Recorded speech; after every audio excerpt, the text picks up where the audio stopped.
by doing the film and being surrounded by working class people who were really talented and who were really confident and didn't give a toss about anybody what anybody said about them, I started to learn that there's only so long that you can be doing something and doing something pretty well and having success with it, but you've got to actually be proud of it, Yeah. and you've got to be like, you know what, the haters will hate, and that's it. And so you've got to focus more on the people who you love, and that's kind of what I tried to do with this book. Was I tried to write a book that was for the fans of the work that I do. Mm-hmm. I'm people who didn't like me. I'm sure they wouldn't like the book. Fine, but you have to ask yourself, why do all these people hate everything I do? Why do they keep buying it? Or why do they keep looking at stuff all the time? Right. And so you'll start learning these lessons. And also, as I mentioned in the book, speaking to the author, I mentioned before everyone else, I spoke to David Peace, who wrote Red or Dead, The Damned United, people like that. Yeah. And at that time, it was a particularly horrific time of Celtic supporters really kicking into me. And I mentioned it to him, no specific, but just how he dealt with it, or did he ever get it? And he was like, honestly, he said, just go and look at my Amazon reviews. He said, half of them are death threats. Yeah. Now, this is a guy writing about Bill Shankly. Right. A Right. novel about Bill Shankly. It's not like exactly that controversial a subject. Here's a working class guy from Huddersfield, David Peace, who's written about working class subjects and working class people. And I sort of read his reviews, and I urge anybody to go look at them now on Amazon. And that's what he was getting as well. Snobbery. Fucking, scum, fucking chav wanker. Who the fuck do you think you are to write about him and all that kind of thing. And that's exactly the level of abuse that I get. Now, I'm certainly not going to get the abuse on his scale because he's a hugely successful, sold millions of books, great stuff and whatever. But it made me realise that if he's fucking getting it, and he's a genius, a bona fide writing genius, then it's just going to happen to me. Right. Well, hopefully, you'd hope that you'd get the same sort of attention, and in this case, obviously it's bad, but you're getting people to notice, in the same way that he is. And that tells you you're doing something right. Well, I've tried to, because there's a trend that, in terms of, there's a phrase that goes about now called citizen journalism, and I think, which is, basically everybody can be a journalist. And that's something I've always tried to, I've said for 3 years, I wrote a book about it saying, this is, instead of moaning about the media, become the media. And I know some people have just utterly bastardised that with the stuff that they do and stuff like that. But, you have to be, my expectations are put on me by me, right? Not by anybody else. I'm not writing with somebody else what they're going to think on that, because you can't. You've just got to write what you believe in and what you feel and all that kind of thing. Well, and you're probably your own harshest critic as well. I would at least assume. You have such a high standard for your writing and for everything that you do. Well, you have to. As I say, like I wrote about in the ebook about how in the start I didn't really care. It was a fanzine style. It was a fanzine way it was done, and I didn't really care how it looked or that. It was just about what was in it. And that was the kind of punk way that I'd always believed in. Mentioned the fanzine Sniff and Glue. Sniff and Glue once printed 3 chords. And it's fanzine, 3 guitar chords, and it was like, right, learn the chords. You can go and become a band. Yeah. That was it. It's a brilliant image. I'm not interested in doing conventional ways. I'm not interested in doing what everybody thinks I should do. I'm not interested in, I'll do boot launches however I think the people that come to them want. I'll do premieres however I think the people who want them come. So, and if people don't like that, fine, you know what I mean? But I'm not going to apologise for it, that's for sure. Because as has been shown to me in numerous occasions that for every bit of abuse that I get and threats and all that kind of thing, 10 people stand up. Right. And ready to jump in front of me. Yep. And as I say, that has got recently to the point with some people who kind of know what they're doing in that aspect have been sort of saying to me, enough is enough here. Yep. How much more of this shit do we need to keep sitting back and taking before we actually act against these people? Exactly. And I'm like, why bother? You know what I mean? So they can have a tweet about that and all. Like who cares? You've got to just keep focused on keep your eye on the prize. The big picture, as always, as I said, was to stoke Murray into, get this story out there, and I'm not going to apologise for that, and I think we've done pretty well with that. No question about it. And another element to this book, and it goes along with you mentioned it prior, where you're talking about this effort almost to dehumanize you for this effort that you've put out to tell the truth, essentially to tell the truth. But you've used this book as another opportunity to explain and to give the visual of how vast an ocean there is between someone like yourself, just starting out from the ground floor, working your way up and having the success, and with the establishment itself. You have some very very aggressive revelations in this piece that talk about the cover up and the protection that the Edinburgh establishment has. Tell us a little bit about that. I mean, and so the specifics in this book. Well, as I say, one of the things I'd say about the Ashes is that it could have been in the first book about it, was about the paedophile scandal that ran through the British establishment for a generation.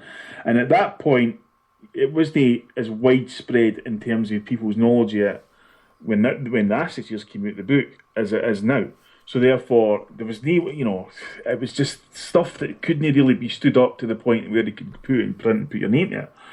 Subsequently, that's happened, and so I've been able to reveal a few things about prominent figures in the Edinburgh establishment who were involved in this, and where they were involved, and where it took place, and that kind of thing, in a similar vein to where it took place in London and stuff like that. And that's all about peeling the curtain back on their world. You know what I mean? It's no easy. It's not an easy thing to do, because you're dealing with millionaires, you're dealing with the law, you're dealing with the judiciary, you're dealing with the police. You know what I mean?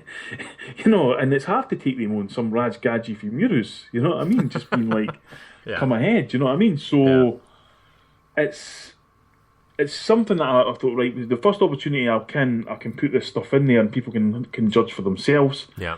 And secondly, the emphasis is on the different class, is the meanings in the book and stuff, but is about that the class system in Britain is absolutely fucking massive. I mean, we've got a degree stratification and a caste system in Britain that's incredible, where private schools are everything, and we've shown in the film what happens, how the private schools condition these people to become the so-called pillars of the establishment, and therefore untouchable.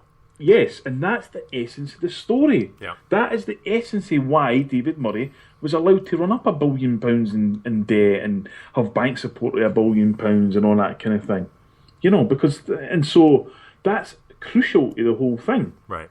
But also, to line in, there's a kind of theme through the story that I'll not really reveal, but it's like, it doesn't mean we just sit here and fucking didn't do anything about it. You know what I mean? We can fight back. But we've got to do it together. I mean, this isn't to the question that was posed to you at the premiere, where what are you going to do about it now? It's not up to you. It's up to all of us. This is something that is societal in nature, and it needs to be solved in a societal manner. Yeah, I mean, I think, like, in terms of Scotland and Britain, for that matter, it isn't really a revolutionary place. It doesn't. We didn't revolt here. You know what I mean? It's just something that we didn't do. There was a people's revolution with a referendum, which is kind of growing, and it's brilliant to see that going now. But if you go to Ireland, you know what I mean, yourself, you can smell revolution in the air. You smell rebellion in the air. Yeah. Cuba, I mean, Che Guevara, Fidel Castro started off with 12 guys. Right. And they kicked America out of their country. So you're like, it's just in the spirit. So you have to kind of go at it different ways and stuff, and try and just keep putting the message over. And, with the basis of, every time you're trying to kind of carve your message into the wall, there's people behind you trying to sledgehammer it out.